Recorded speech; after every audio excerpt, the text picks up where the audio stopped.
Bueno, y una pregunta, ¿qué harían ustedes si les dicen, por ejemplo, que viene el fin del mundo? ¿Estarían dispuestos a meterse en un búnker? Pues hay famosos que lo tienen perfectamente planeado y empresas que se dedican a construirlo. Hoy vamos a dedicar los próximos minutos a hablar de ello, también de otras cuestiones, en nuestro gabinete de lo insólito de cada martes. José Gregorio González, muy buenos días. Buenos días, Marta. Pues sí, ¿qué haríamos si nos dicen que se nos acaba el tiempo? Pues a lo mejor algunos se encierran y otros no, y otros se sueltan un poquito más de lo normal. Vamos a hablar de esto porque hace unos días la vicepresidenta del Gobierno, Yolanda Díaz, la líder de Sumar, hacía estas declaraciones nada discretas. Esas personas inmensamente ricas son conscientes, y cito palabras literales, que nos vamos al carajo. Y como nos vamos al carajo, ellos y ellas lo que están haciendo es diseñar un plan B, pero fundamentalmente basado en huir del mundo para protegerse ellos y ellas solas. Es el mundo de los cohetes para escapar de la Tierra, es el mundo del metaverso, o es también el mundo de sus mansiones fortalezas, por ejemplo, en Nueva Zelanda. Bueno, unas declaraciones que no han dejado indiferente a nadie, nos han hecho preguntarnos pues qué pasaría, qué haríamos, ¿no? Si llegara ese momento. Hay empresas que ya se están dedicando a construir esos búnkeres. Sí que es cierto que las declaraciones fueron mucho más amplias y esos fueron algunos ejemplos que puso, pero digamos que colocó en primera plana un debate, ¿no? El de las élites, las conspiraciones, los fines del mundo y qué hacer en ese tipo de situaciones, que es un tema además que en el cine pues, y en series de televisión ha dado mucho juego, ¿no? Existen este tipo de búnker desde hace mucho tiempo. En plena Guerra Fría ya existían y de hecho los primeros búnker que se empiezan a adaptar al mundo moderno proceden de la Guerra Fría. Son muy incómodos, subterráneos, fríos, en fin, se tunean un poco, pero no tienen las comodidades que han ido adquiriendo con el paso del tiempo. Algunos son de lujo, de auténtico lujo. La ministra cita Nueva Zelanda, pero no hay que irse tan lejos de los lugares donde la gente está dispuesta a pagar. En el caso de Kansas, donde hay un complejo absolutamente espectacular, bibliotecas, balnearios, spas, es decir, todo tipo de comodidades que uno quisiera, de las que uno quisiera disponer en el fin del mundo. Es decir, llegado ese momento, pues si te quedan 6 meses, te queda, imagínate, un año, pues pasarlo lo mejor posible. Todo este tipo de situaciones, ¿a qué responden? Bueno, pues a amenazas latentes. Guerra nuclear, pandemia, fíjate que hemos vivido una. ¿Y nos encerraron? Efectivamente, sí. Creo que no se pudieron ir a búnker, pero bueno, nos encerraron, casas, ¿no? Efectivamente. Radiación, contaminación ambiental, etcétera, etcétera. Esa es una de las alternativas. La otra es irte fuera, que lo mencionaba también. Lo estamos viendo en imágenes, ministra, ¿no? Fuera de este planeta. Claro, es mucho más espectacular y menos accesible para el resto de los mortales, pero es una posibilidad que ya han planteado otros, Marta, que ya se la han barajado. Por ejemplo, el dueño de Twitter ahora pues, lleva tiempo planteando una base en Marte. Y el dueño de Amazon, pues también otro de los grandes ricos, de las grandes fortunas, aunque él no ha dicho en qué lugar del espacio fuera de la Tierra pues pretende tener su propio refugio. Pero estas cosas, es decir, que sean viables desde el punto de vista tecnológico es algo que todavía se discute, pero sí se plantean. Esto sí que es interesante. Y no estarían al alcance de todos. No, obviamente. Nosotros pues antes bromeábamos un poco, nos iríamos a una cueva, ¿no? Es decir, ese sería nuestro refugio para la inmensa mayoría de la gente, ¿no? Es decir, son soluciones temporales. Una guerra nuclear, evidentemente, un búnker de esto te protege durante 6 meses con comida, luz, aire, pero que pasado cierto tiempo. Claro, es lo que te iba a preguntar, porque estamos empezando a ver esas imágenes de algunos búnkeres.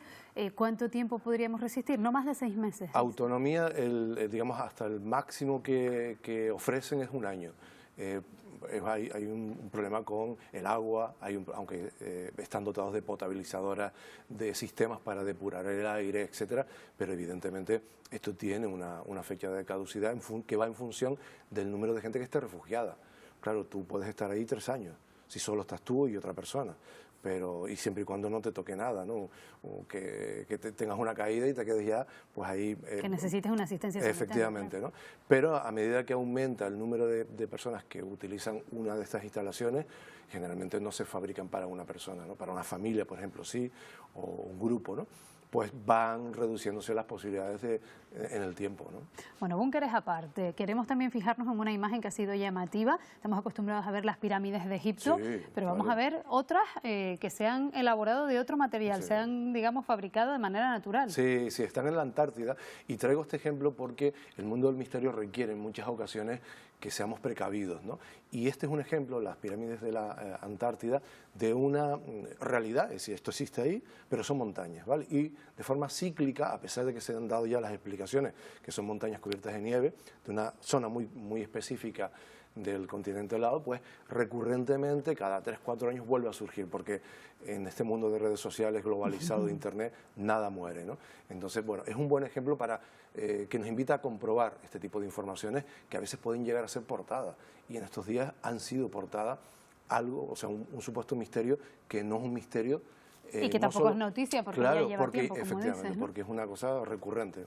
Pero bueno, sí te traigo una historia muy curiosa también de estos días, que es cómo utilizar la inteligencia artificial tan de Bueno. moda, hasta el punto de ser cansino, a nivel de imagen, para recrear el aspecto de personajes históricos o presuntamente históricos. Y además un personaje también con el que todos vamos a reconocer, por supuesto, y que entiendo yo que tampoco dejará indiferente a muchas personas. No, precisamente por eso lo traigo, ¿no? Es decir, porque estamos hablando de Jesús, ¿no? Es una figura con una enorme influencia para millones y millones de personas a lo largo de 2000 años. Se discute si existió o no, todavía esta discusión sigue abierta, pero bueno, la realidad es que en torno a él se vertebra pues las creencias de millones de personas, y la inteligencia artificial, lo vamos a ver ahora, Sí, vamos a ver si podemos ver esas otras imágenes. ha ido generando este tipo de imágenes, la última promovida por un periódico británico, el Daily Star, pero es la última a partir de la Sábana Santa, que este es digamos que el punto de partida de la mayoría de estas recreaciones. Algún día hablaremos de este objeto, pero creo que la gente lo conoce más o menos bien, y a partir de ahí, aplicando estas técnicas, estos software, pues se han ido recreando distintos rostros del aspecto que podía haber tenido Jesús de Nazaret. A veces se utilizan cuadros, y también ha habido recreaciones hechas por forenses, es decir, de la misma manera que se recrea el rostro de una víctima cuando se intenta identificar, o incluso se envejece el rostro de un desaparecido para ver qué aspecto podía tener, A día de pues hoy, esto ¿no? también se ha aplicado a la Sábana Santa. Y tenemos cosas muy curiosas, ¿no? Tenemos este aspecto, que es uno de los más recientes, tenemos aspectos forenses cuando trabajan sobre restos óseos, por ejemplo, de judíos del siglo I, y utilizas además el añadido de evidencias arqueológicas y de fuentes escritas, el aspecto que te sale es muy diferente al iconográfico que el mundo del arte nos ha presentado, ¿no? Que al final suele representarse también a imagen y semejanza de la sociedad que en cada momento... Pues sí, esté, es ¿no? bastante occidental, bastante caucásico, la imagen más prototípica. Aquí incluso lo tenemos hablando, que a mí me da hasta un poco de yuyu, ¿no? Y eso que estamos acostumbrados a verlo caracterizado en actores, ¿no? O sea, Sí. pero bueno, cuando lo vemos a través de esta tecnología que no deja de ser un poco fría, pues nos encontramos con estos resultados. Bueno, cuando la reconstrucción es forense, como te digo, el aspecto es más realista, pero no podemos saber si es Jesús. Es decir, sabemos el aspecto que tendría un judío en el siglo I, y es muy diferente. Más bajo, tiene el rostro y nariz más ancha, es decir, más bajo, 1,50 como mucho. Y a Jesús estamos acostumbrados a verlo pues alto, esbelto, corpulento. guapo, pelo largo, barba, ¿no? Es decir, no siempre es este resultado. Cuando se va atrás en el tiempo, con este tipo de imágenes también vemos a un Jesús idílico como niño, ¿no? Sabemos que tuvo que ser robusto porque era carpintero, o sea, con lo cual tenía que estar fornido, pero 1,50 de estatura como mucho. Y los retratos que da la inteligencia artificial son todos muy idílicos, muy de actor, de películas pues para románticas, muy guapos todos. De galán, ¿no? galán. De galán, porque trabajan sobre la iconografía, trabajan sobre los cuadros, y el resultado que nos da pues es eso, muy superhéroe incluso, ¿no? Bueno, la inteligencia artificial que nos sigue dando sorpresas todos los días, y suponemos que lo va a seguir haciendo. Seguramente hablaremos además, porque hemos escuchado que se le pone voz a personajes famosos, totalmente. la cara de personas muy La célebres. inteligencia artificial ha abierto puede ser prácticamente un todo. universo, y lo que nos podemos encontrar puede ser bueno, pero también podemos serlo tanto. Bueno, pues estaremos pendientes de lo que nos siga trayendo. Gregorio, nos vemos el próximo martes. Nos encontramos. Gracias. Gracias, un abrazo.